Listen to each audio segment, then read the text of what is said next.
다음 중 정보화와 인터넷 시대의 중요한 요소인 멀티미디어의 특징에 관한 설명으로 옳지 않은 것은. 멀티미디어의 특징을 설명을 드리겠습니다. 가끔 시험에 출제가 됩니다. 간단하게 출제가 되면은 특징이 네 가지잖아요. 그죠? 한 가지를 빼고 다른 것을 하나 넣고요. 아닌 것을 찾아라 이렇게 나오고요. 조금 어렵게 출제가 된다라면은 각각에 대한 정의 정도는 알고 있어야만 풀이를 할 수 있도록 그렇게 출제가 됩니다. 먼저 멀티미디어가 무엇인지 설명을 드릴게요. 멀티미디어는 그러니까 멀티라는 것은 다양하다 이런 뜻이 있고요. 미디어는 매체를 뜻하는 겁니다. 그래서 음성, 문자, 그림, 동영상 등이 혼합된 다양한 매체. 자, 다양한 매체를 멀티미디어라고 얘기를 합니다. 예전 같은 경우에는 멀티미디어 중에서 문자밖에 컴퓨터가 인식을 못했어요. 모든 이제 데이터를 입력을 할 때도 문자 형식으로 입력을 하고요.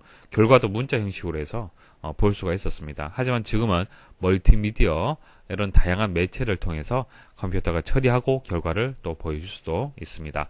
자, 이런 특징을 한번 정리를 해볼게요. 상식적으로 한번 생각을 하고 이제 접근을 하시면 됩니다. 어렵게 생각하지 마시고 디지털화. 자, 다양한 아날로그 데이터를 디지털 데이터로 변환하여 통합 처리한다. 자, 컴퓨터는 1과 0으로 되어 있는 데이터인 디지털 데이터를 처리를 하는 겁니다. 자, 이렇게 디지털 데이터를 사용하는 이유가 송수신에 따른 손실이 적고요. 통신을 할 때 손실이 적다는 얘기예요. 그리고 오류를 정정하는 그런 기능이 가능하다는 얘기입니다. 양방향성, 정보 제공자와 사용자 간의 소통을 통한 상호작용에 의해 데이터가 전달이 된다. 자, 라디오 같은 경우에는 단방향이라고 얘기합니다. 양방향성이라고 얘기하지 않죠.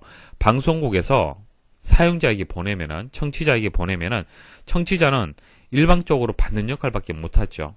그래서 방향이 한쪽밖에 정보가 흐르지 않습니다. 하지만은 최근에 컴퓨터를 이용해서 VOD, 주문형 비디오 방식으로 해서 영화를 다운로드 받는다든지 가능하죠. 그래서 사용자가 어떤 영화를 보고 싶습니다라고 요청을 하면은 그 영화를 보여주는 형식으로 해서 서비스가 되는 겁니다. 자, 이것을 상호작용이라고 얘기를 하고 양방향성이라고 얘기를 하는 겁니다. 그러니까 데이터가 전달되는 것이 한쪽 방향으로 흐르는 것이 아니라 서로 주고받는다는 뜻입니다. 정보의 통합성, 텍스트, 그래픽, 사운드, 동영상, 애니메이션 등의 여러 미디어를 통합하여 처리한다. 비선형성, 데이터가 일정한 방향으로 순차적으로 처리되는 것이 아니라 사용자의 선택에 따라 다양한 방향으로 처리가 된다. 자, 멀티미디어는 크게 성형 콘텐츠와 비성형 콘텐츠로 나눌 수 있으며 비성형적으로 발전하고 있다라는 설명이 되겠습니다. 자, 성형과 비성형의 차이점을 이제 간단하게 말씀을 드리면요. 극장에서 영화를 본다. 그때 영화라는 이 멀티미디어는요, 성형성의 특징을 가지고 있습니다. 이제 순차적으로 이제 영화가 이렇게 시작이 되고 마지막에 끝나는 이런 순서대로 진행이 되잖아요. 그죠? 시간, 2시간이라면은 2시간 동안 쭉 순서대로 볼 수밖에 없습니다. 여러분들이 원한다고 해서 뒤로 되돌릴 수는 없죠.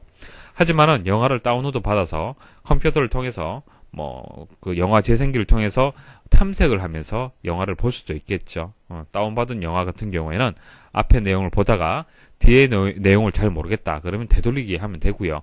앞으로 또 많이 또 이동을 해서 또 볼 수도 있겠죠. 자, 이게 비선형이라는 얘기입니다.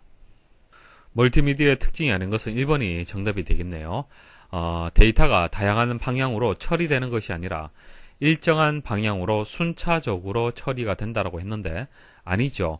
비성형성을 가지고 있습니다.